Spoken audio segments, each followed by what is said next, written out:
Le président du parti Les Démocrates avait été interpellé mi-septembre dernier à son retour d'Oyo au Congo-Brazzaville avec plus d'1,19 milliard de francs CFA en argent liquide.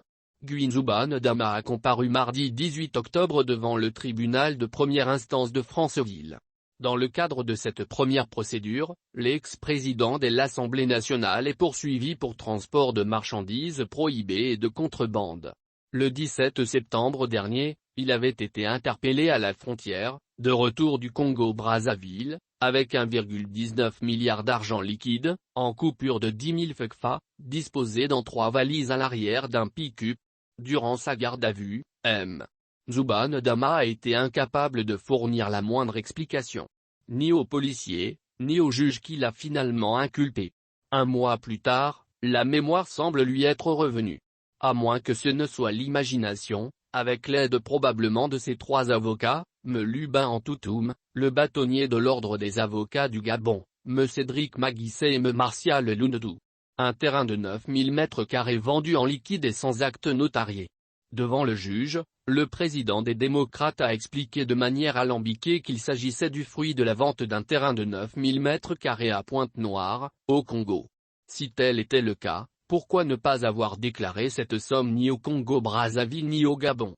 Pourquoi s'être fait payer en liquide alors que ce genre de transaction, sous acte notarié, est effectué par chèque ou par virement bancaire? Pourquoi l'intéressé s'est-il rendu ce jour-là à Oyo et non à Pointe-Noire?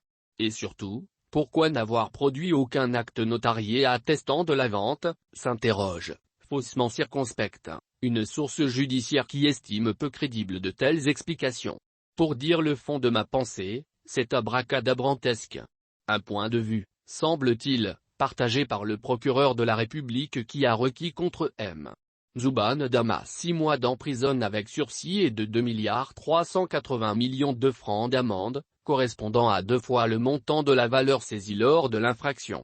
Dans cette affaire, qui a provoqué des remous du côté du Gabon et surtout du Congo-Brazzaville où l'opposition et la société civile, qui ne croient guère non plus aux explications de l'accusé, demandent des comptes, lire notre article, c'est bien le moins que risque M.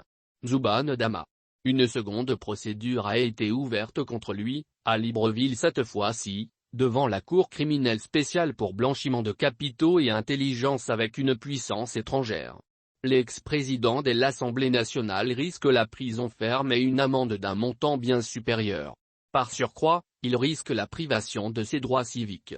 C'en serait alors terminé de ses rêves de candidature à la présidentielle l'année prochaine et probablement de sa carrière politique lui qui est âgé de 76 ans.